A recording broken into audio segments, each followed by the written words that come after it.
اساطير اساطير لكل اللي بيدور ازاي يجيب رقصة الشاطئ. النهارده اكتشفت 5 مهمات جديدة مخفية لسه محدش يعرفهم نهائي يا جدعان. تعالوا نستعرضهم مع بعض واشرحها لكم بكل سهولة. اول مهمة هي الصعود المجيد، وتاني مهمة وهي العاصفة الفائقة، وتالت مهمة وهي المساعد الذهبي، ورابع مهمة وهي قاتل من أجل الحياة، وخامس مهمة وهي الأخيرة وهي صانع المعجزات يا جدعان. تعالوا نروح في شرح كل مهمة. وأول مهمة وهي الصعود المجيد، لازم تقتل 2000 واحد في الرانك ده يا جدعان، مش شرط طلقة راس، أي قتل عادي.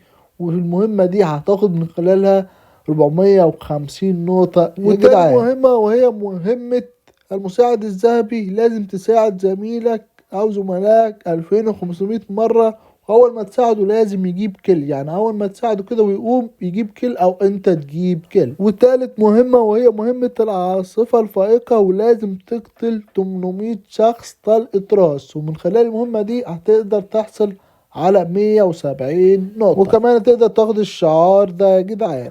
ورابع مهمة وهي قاتل من أجل الحياة، لازم تلعب 600 جيم مصنف في السيزون ده يا جدعان، وهتاخد من خلاله 170 نقطة في إنجاز المهمة دي. خامس مهمة وهي الأخيرة وهي صانع المعجزات، لازم تساعد زملائك 400 مرة من القلب المجاني يا جدعان اللي بيكون في الأرض. وبس كده يا جدعان، لو عملت ال5 مهمات دول هتاخد من خلالهم 1270 نقطة يا جدعان بكل سهولة. يعني خلاص كده قربت ان انت تجيب رقصة الشاطئ لو نفذت ال5 مهمات دول. وبس كده وصلنا نهاية الفيديو. سلامات.